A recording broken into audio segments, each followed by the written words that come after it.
The golden age of SA hip-hop was one of the most exciting eras in South African music. With Senyaka establishing himself as the first rapper in 1989, it was the late 90s and early 2000s that ushered hip-hop stars such as Double HP, Kabelo and Tokolo, Dumi, and Squatter Camp, to name a few, that laid the foundation for rappers to come. One of these rappers played a major role in impacting those before and after him, Linda Mkhize, also known as PROKID.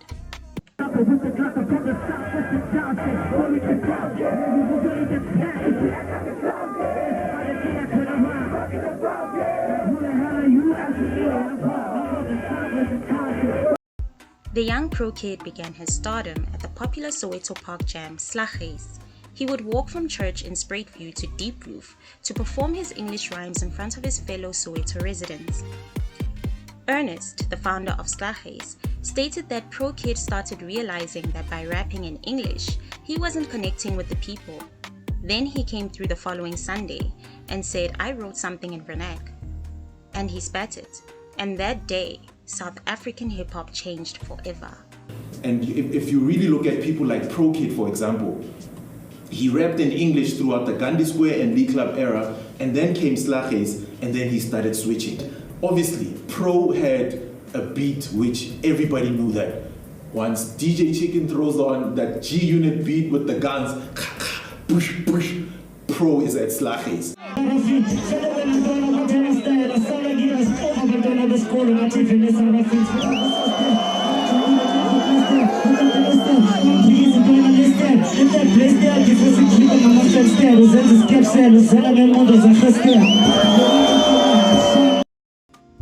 Pro had started taking his craft to a different level of gravity. Sure, we had the likes of Amo and Salvin who incorporated vernac in their rhymes, but what differentiated PROKID from them was the fact that he would intertwine both English and vernacular rhymes using double entendres, which had Gussie people in awe.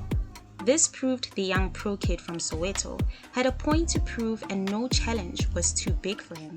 While battling in the streets of Soweto and Joburg CBD, Pro would frequent radio stations entering rap competitions. Full Clip was a battle show on YFM in which PROKID took part in. He battled his then label mate, Kado, who was signed to Gala Records at the time. The final showdown was the most anticipated radio segment at the time, garnering YFM's first 1 million listeners. And when they went head-to-head on the second round, Kato bowed out, crowning Pro the champion of the battle. I think my verse was wow. I don't want to lie to you, but he came back on some... Oh, okay. So I tried coming back with my second verse. As I wrote my second verse, dude starts rapping with me. All right. I stopped, he continued. He stopped. And then I tried again coming on. And this dude is rapping with me. And now he's hitting rhymes off the head. I'm like, yo, bro, come on, we're supposed to be freestyle. Actually, freestyle, backstroke. Backstroke, baba. After chess, rhino bar. Okay. I'm like, oh, okay, bro. Hey. You know what? Hey, mfundisi, akhipha amakhalabu lapho. Senqaba lentwana. You know what, Pro? You know what, Fresh? I give up. In 2005, YFM launched a concert at Nasrec for hip-hop fans to watch performances, cyphers, and battles. This was where the infamous battle of the two pros occurred, with the high anticipation for both their debut albums that were dropping that same year. Even though PROKID was the underdog in this battle, PROKID humbled Proverb as he came prepared to battle anyone that dared to come to the mic. I think, if memory serves me correct, there was some kind of coin toss to establish who's going to go first, and I think I went first. Now, I didn't have much on Pro, but all I had was that he was maybe a little short. He had a light voice, because I remember I kept talking about that a lot, because I think that's all I had on my dude. Man, and when he came back, he had all the content, because You know, he knew that I worked at YFM. He knew that I had done some of the groundbreakers. He knew that I was, I think I was a Channel O presenter. So all this content came up and he just came at me. Then I remember saying, all right, no more Mr. Nice Guy, right? And then I try to hit him with some more lines, you know, and I try to rebuttal some of the content that he had. But it was honestly, it was a weak rebuttal, you know. And needless to say, by the time Pro came with what was to be the last round, man, he absolutely had all the content. The crowd was on his side, and he absolutely waxed me that day.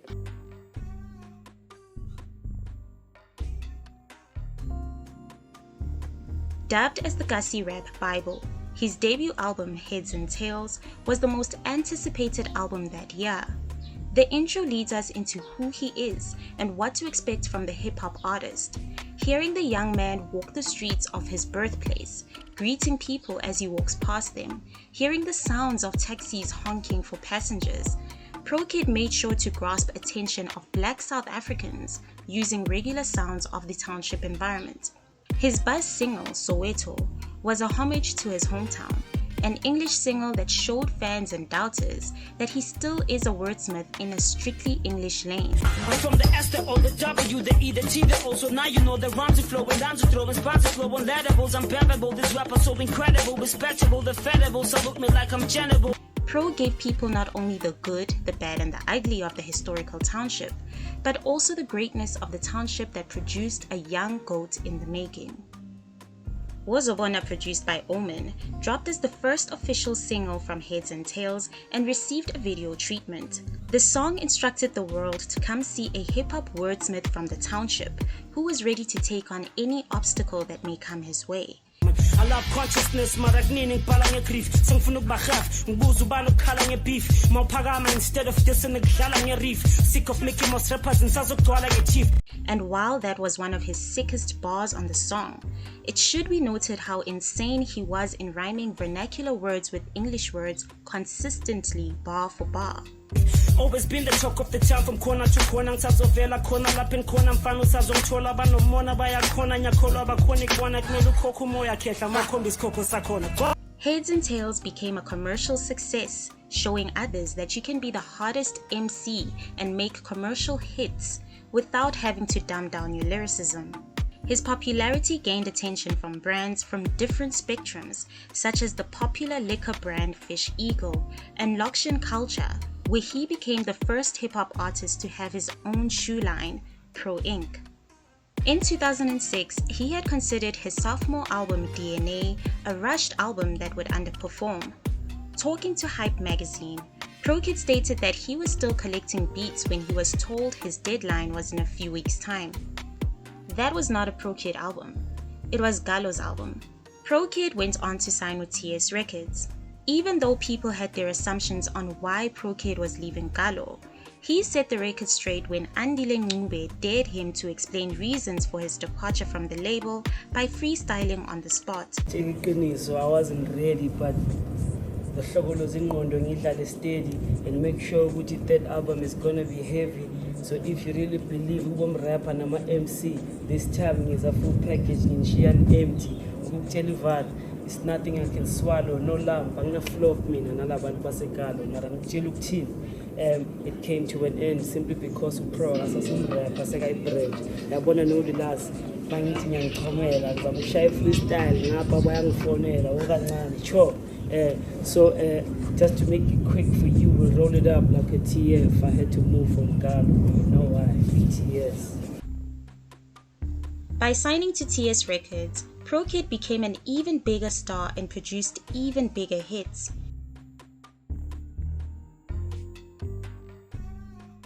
In 2007, he released his third album, Dankisan. Dropping the kid part of his name, he went by the name Pro to show maturity along with the album.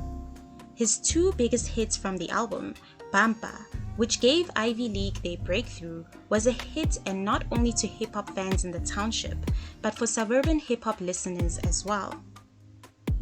And Utiningo Pro, in which Aries perfectly explains its impactful delivery it had on today's rappers. Pro, rest in peace, Pro. You know what I mean? But bro, I see him as like the Jay-Z of this shit. It was like, but in terms of the craft, because it's like, bro, no matter what Pro did, even if it was on an average level, you just had to put it on a pedestal, because it's like he's just too great at what he does. It's just, you know, when I see that song, Utiningo Pro. And I'm watching the video and I'm listening to the song and I'm hearing those kids. It's giving me the same effect I got when I was watching It's a Hard Knock Life. You know what I mean? It's like that nigga really did that. With hits like Bampa and Utiningo Pro, Pro proved to be still running the game as and when he chooses to. In 2009, Pro dropped Snakes and Ladders, a more balanced album from the rapper. Here we had Pro the artist. He understood the game and the industry and offered a project that ticked as many boxes as possible whilst featuring an array of artists. As always, he delivered bars and punchlines to remind everyone that he's the best rapper. He proved with this album that regardless of the awards, accolades and attention, he would forever remain a Kasi boy and only cared about out-rapping anyone put in front of him about anything. The first hit from the album, Sekele, dropped right before the 2010 Soccer World Cup, with the song offering punchlines relating to soccer.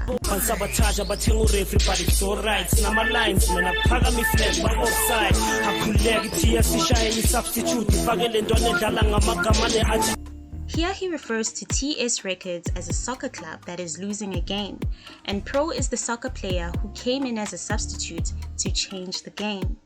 Budget Speech, another track showcasing his versatility, aggressive raps, and how he didn't play when it comes to his money, just like your average Kasi guy. 2009 and I need a meal on my meter. For the 2000 I've got a 9mm. It shines, mangi keep a flat line, mangi squeeze a dwa. Jenga my warning shot, that line was a tease. And lastly, Presa Pusha Panda, a phrase that is widely used today in films and in adverts of the National Lottery.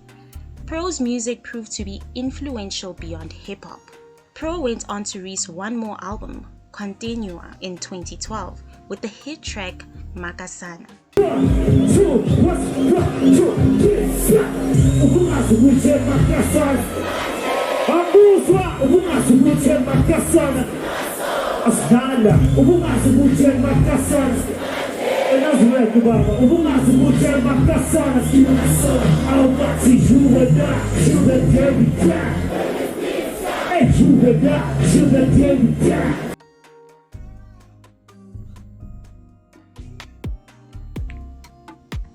Even though his appeal to the entertainment industry had been limited due to his persona, which was highly influenced by his background, Pro influenced the next generation and gave them a platform to be true to themselves, no matter the background. Let's have a look on the mark PROKID left in hip-hop before his untimely passing in 2018. I didn't understand everything that he was saying, but there was one song that really changed everything. If you guys think about it, Soweto is in all English. The whole song is in English. And he also had a twang, don't forget. At that time. And that for me broke down boundaries. And when I saw the Wordsmith video, I was like, this is what I have to do.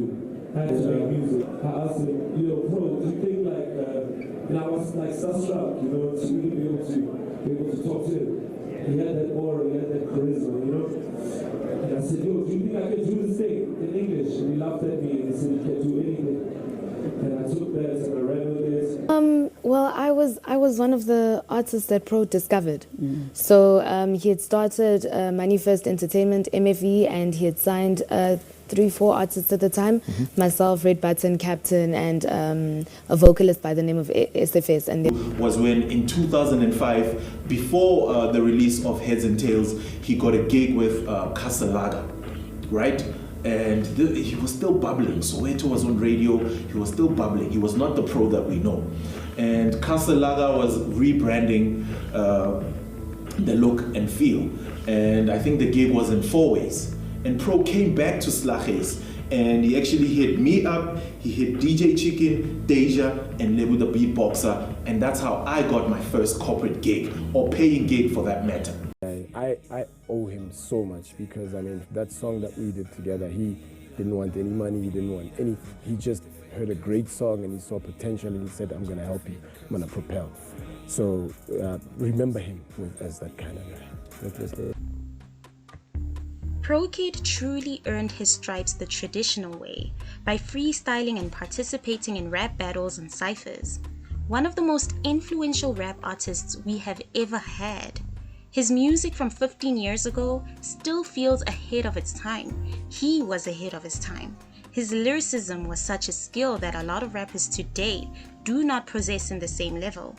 He made rapping so cool for regular people from every township.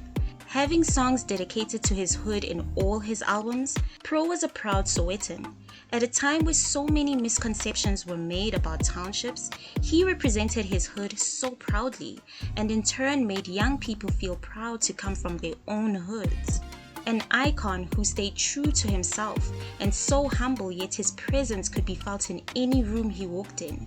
A presence that exuded the energy of the greatest of all time. It is unfortunate that he did not get the respect and accolades he so deserved whilst he was still alive. But we appreciate him as the pioneer that opened the doors for young rappers kokasi to dream even bigger and know that a market has been made for them. We appreciate his talent as a wordsmith, a producer, his delivery that kept rappers on their toes. And even though he knew how great he was, he generously helped the young kids who looked up to him where it all started at Slages, and also gave verses to the generation of rappers that followed after him. Your greatness and humility will never be forgotten, Lindam Keys. Dankisan. Okay.